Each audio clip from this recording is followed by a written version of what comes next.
બાબા સાહેબ આંબેડકર ભીમરાવ આંબેડકરની જન્મજયંતિ નિમિત્તે જો વાત કરવામાં આવે તો પ્રધાનમંત્રી નરેન્દ્ર મોદી હરિયાણામાં અનેક વિકાસ કાર્યોના પ્રોજેક્ટ્સને શુભારંભ કરાવવામાં આવશે અને જ્યારે મહારાજા અગ્રસેન એરપોર્ટ હિસાર પહોંચશે અને અયોધ્યા માટે હરિયાણાની પ્રથમ વ્યાપારી ફ્લાઇટ્સનું ઉદ્ઘાટન પણ કરશે।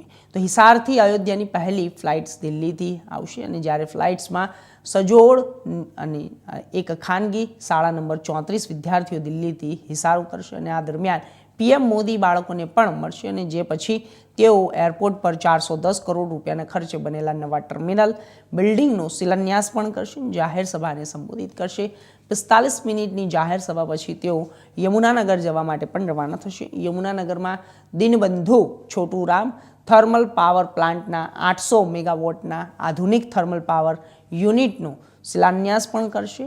233 એકરમાં ફેલાયેલા આ યુનિટની કિંમત લગભગ 8,470 કરોડ રૂપિયાની છે, જેનાથી હરિયાણાની ઉર્જા સ્વનિર્ભરતામાં નોંધપાત્ર વધારો થશે અને રાજ્યભરમાં અવિરત વીજ પુરવઠો સુનિશ્ચિત થશે। પ્રધાનમંત્રી અહીં પણ જનતાને સંબોધિત પણ કરશે।